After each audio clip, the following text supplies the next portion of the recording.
పసుపు రైతుల చిరకాల కోరిక నెరవేరే సమయం ఇది. దశాబ్దాలుగా ఊరిస్తున్న పసుపు బోర్డుకు మోక్షం లభించింది. ఎన్నో ఏళ్లుగా ఊరిస్తున్న పసుపు బోర్డు కార్యాలయం నిజామాబాద్ కేంద్రంగా ఏర్పాటుకు రంగం సిద్దమైంది. ఎంపీ ధర్మపురి అరవింద్ విశేష కృషి, రేవంత్ రెడ్డి ప్రభుత్వం చొరవతో కేంద్ర ప్రభుత్వం పసుపు బోర్డును నిజామాబాద్ లో ఏర్పాటు చేసేందుకు గ్రీన్ సిగ్నల్ ఇచ్చింది. పసుపు బోర్డు రాకతో ఇందూరు రైతుల ప్రజల జీవన పరిస్థితులు చాలా మార్పులు వచ్చే అవకాశం ఉంది.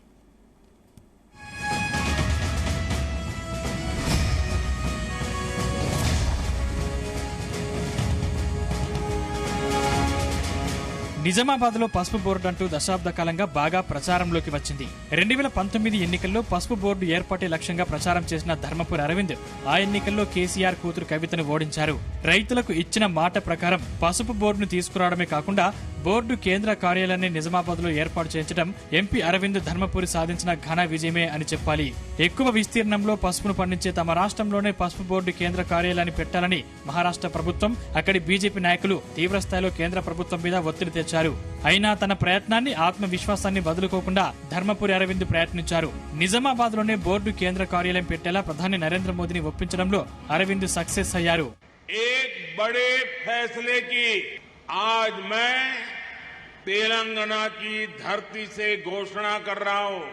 केंद्र सरकार ने हल्दी किसानों के लिए हित के लिए और उनकी आवश्यकता को देखते हुए और उनके लिए भावी जो संभावनाएं हैं उसे देखते हुए नेशनल टर्मरिक बोर्ड के गठन का निर्णय किया है।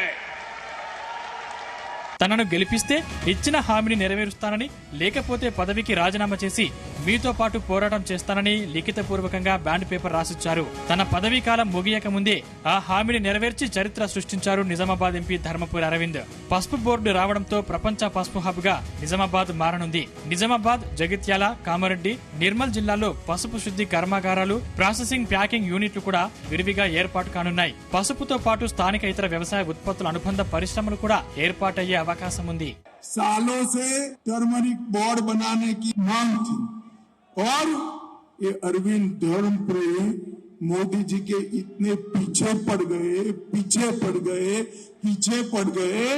कि मोदी जी ने टर्मरिक बोर्ड बनाकर हल्दी किसानों के लिए बहुत बड़ा काम किया है। भाइयों बहनों, उसके हेडक्वार्टर के लिए भी यही आपके यहाँ बने, इसके लिए भी अरविंद पीछे पड़े हैं। इसको दूसरी बार एमपी बना दो, हेडक्वार्टर भी आपके यहाँ निश्चित रूप से आ जाए. ఇక పసుపు బోర్డు రాకతో జక్రాన్పల్లి ఎయిర్పోర్ట్ కు లైన్ క్లియర్ అయింది. ఎయిర్పోర్టు పనులు వేగవంతమయ్యే అవకాశం ఉంది. అలాగే నిజామాబాద్ నుంచి రవాణా సౌకర్యాలు, ప్రత్యేక గూడ్స్ రైళ్ల రాకపోకలు పెరగనున్నాయి. పారిశ్రామికంగా నిజామాబాద్ పార్లమెంటు నియోజకవర్గం ఎంతో అభివృద్ధి చెందనుంది. యువతకు కూడా ఉద్యోగ, ఉపాధి అవకాశాలు పెరగనున్నాయి. బీడీ కార్మికులకు, వ్యవసాయ మహిళా కూలీలకు ప్రత్యామ్నాయ ఉపాధి అవకాశాలు లభిస్తాయి. భవిష్యత్తులో సేంద్రియ, సహజ వ్యవసాయ విధానంలో సాగు చేసే పసుపుకు ప్రపంచవ్యాప్తంగా మంచి డిమాండ్ ఉంది. ఊహించని ధరలతో విపరీతంగా పసుపు రైతుల ఆదాయం పెరగనుంది.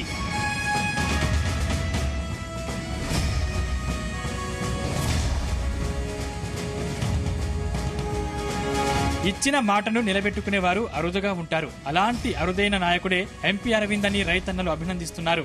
నిజామాబాద్ పార్లమెంట్ నియోజకవర్గంలో వ్యవసాయ, పారిశ్రామిక రంగాల్లో రాబోయే విప్లవాత్మక అభివృద్ధితో రవాణా, వసతి, భోజనం, మార్కెటింగ్, వ్యాపార రంగాల్లో ఉద్యోగ, ఉపాధి, వ్యాపార అవకాశాలు గణనీయంగా పెరగనున్నాయి. ఎంపీ అరవింద్ ఇచ్చిన మాట ప్రకారం పసుపు బోర్డును తేవడమే కాకుండా బోర్డు హెడ్ ఆఫీసును తెలంగాణలోనే, అందులోనూ నిజామాబాద్ లోనే ఏర్పాటు చేయించడంలో బీజేపీ పట్ల ప్రజల్లో సానుకూలత పెరిగింది.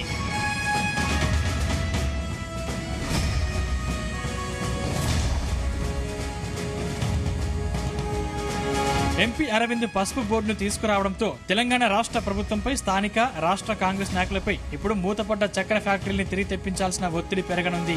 రాష్ట్రంలో ప్రభుత్వంలో లేకపోయినా పసుపు బోర్డును రాష్ట్రానికి తీసుకురావడంతో రాష్ట్ర వ్యాప్తంగా ప్రజల్లోనూ, బీజేపీ పార్టీ క్యాడర్లోనూ ఎంపీ అరవింద్ ఇమేజ్ పెరిగింది. మరోవైపు తెలంగాణలో రేవంత్ ప్రభుత్వం వచ్చాక కేంద్రంతో ఈ అంశంపై చర్చించింది. నిజామాబాద్ లో పసుపు జాతీయ బోర్డు ఉండాలన్న డిమాండ్ కేంద్రానికి విన్నవించింది. ఎంపీ ధర్మపురి అరవింద్ చొరవ, సుదీర్ఘ కసరత్తుతో తెలంగాణ ప్రజల ఆకాంక్ష ఎట్టకేలకు నెరవేరింది.